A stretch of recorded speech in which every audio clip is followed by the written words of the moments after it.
치아가 한두 개 혹은 그 이상 혹은 전부 빠졌을 때 치과에서 어떤 치료를 할 수 있을까요? 이번 영상에서는 그 중에 브릿지, 임플란트, 틀니에 대해서 자세히 비교 분석해 드리겠습니다.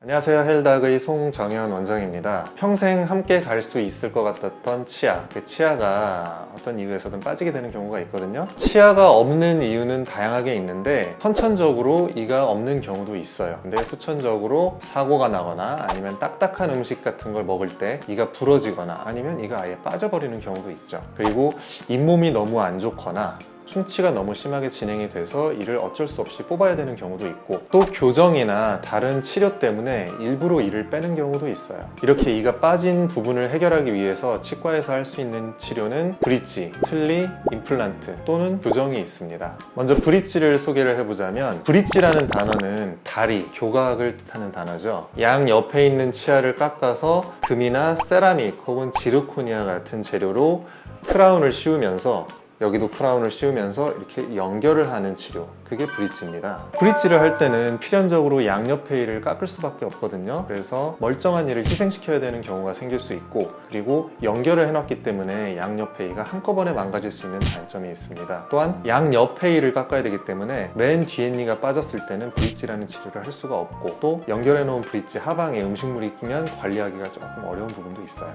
죄 없는 인접치아를 깎아서까지 브릿지를 왜 하는 거야? 라고 생각하는 분들도 많겠죠. 죄 없는 인접치아를 깎아서까지 브릿지를 해야 하는 이유는 뭐가 있을까요? 첫 번째로는 기간입니다. 임플란트나 틀니 등에 비해서 브릿지는 이를 깎아서 넣으면 되기 때문에 기간이 짧아요. 빠르면은 한 2주, 3주, 한 달? 그 정도만 해도 치료를 완성할 수 있고, 두 번째는 또 가격을 생각을 할 수가 있겠죠. 예전에는 임플란트가 굉장히 비쌌단 말이에요. 하나 하는데 400만 원, 500만 원 혹은 그 이상 가기도 했었는데, 지금은 임플란트가 굉장히 대중화가 되고 기술도 많이 발전하고 해서 임플란트에 비해서 브릿지가 가격적으로 유리하다, 이런 메리트가 조금 적어지기는 했어요. 물론 치과마다 다를 수는 있겠지만, 임플란트가 대중화되면서 브릿지의 장점이 조금 약해진 면이 있죠. 그렇다면 임플란트라는 건 무슨 치료일까요? 저희 진료 영상을 보시면 아시겠지만, 기본적으로 치아는 뼛속에 단단하게 고정이 돼 있거든요. 뼛속에 고정이 돼 있는 치아의 뿌리 부분을 대체할 만한 뼈에 단단히 고정되어 있는 인공치근 위에 지대주라든가 크라운, 이런 보철적인 요소를 단단하게 결합을 시키면서 치아의 기능을 할 수 있게 만들어주는 형태, 그게 바로 임플란트입니다. 임플란트에 대해서 자주 하시는 질문이 임플란트는 영구적인가요? 혹은 반영구적인가요? 평생 쓸 수 있나요? 이런 질문들 많이 하시거든요. 근데 영구적인 혹은 반영구적인 거라고 말씀드릴 수 있는 치료는 사실은 없어요. 모든 치료를 해도 관리가 어떻게 잘 되느냐, 또는 이런저런 상황이 잘 맞아 떨어지느냐, 이런 거에 따라서 수명이 결정되는데, 관리만 잘 되고 하면은 아주 오래 쓸 수도 있죠. 평균적으로는 임플란트를 했으면은 문헌에 따라서 8년이다, 10년이다, 이 정도 쓸 수 있다라고 통계치는 있지만, 그렇다고 해서 임플란트를 어느 정도까지 쓸 수 있다라고 단적으로 얘기하기는 어렵습니다. 그렇다면 자연치는 그럼 평생 쓸 수 있나요? 그것도 아니잖아요. 마찬가지입니다.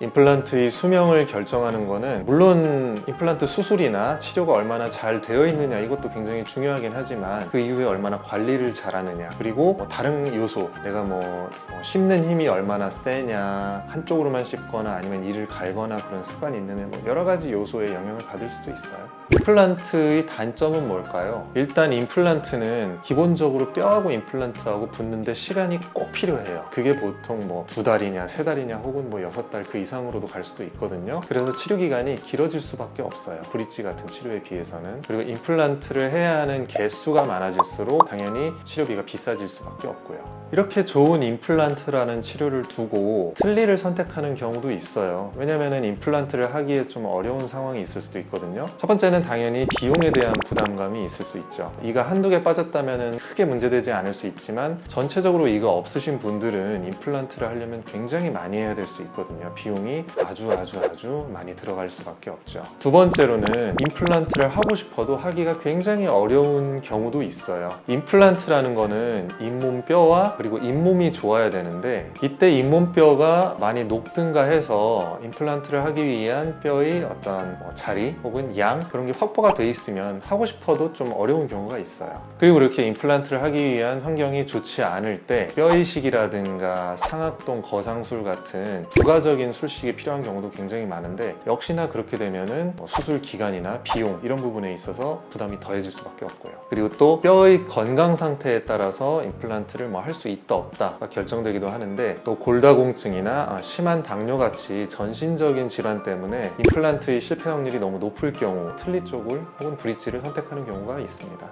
틀니라는 거는 이가 부분적으로 없거나 아니면 완전히 없을 때 비어있는 공간에 인공치아를 배열해주는 장치인데, 일단 남아있는 이나 잇몸에서 지지를 얻고 또 꼈다 뺐다 할 수 있는 형태입니다. 또 시간이 지나면 잇몸의 모양이 바뀌거든요. 그래서 주기적으로 틀니를 좀 수정을 해준다거나 아니면 다시 만들어야 되는 어려움도 있습니다. 그리고 또 무엇보다 내가 이 나이에 벌써 틀니를 해야 돼? 라는 심리적인 어떤 상실감? 그런 것들이 굉장히 크기도 해요. 그렇게 틀니 불편감을 약간이나마 보완할 수 있도록 임플란트 틀니라는 치료도 있습니다.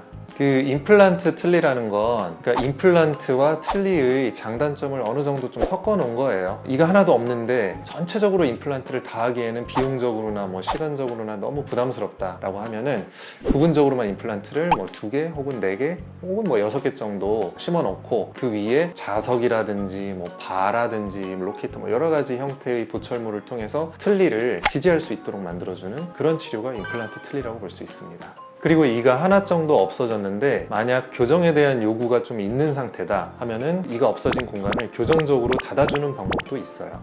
오늘 이가 없어지면 임플란트나 브릿지, 틀니 혹은 뭐 교정 이런 치료들로 해결할 수 있다는 말씀을 드렸는데, 이가 없어졌을 때 계속 그걸 방치하게 되면 시간이 지날수록 점점점 일이 더 커지고 복잡해지고 그러거든요. 너무 방치하지 마시고 얼른 치과에 가셔서 의사하고 상의하고 적절한 치료를 받으시는 게 좋습니다. 유익한 정보가 됐길 바라며 구독과 좋아요 부탁드려요.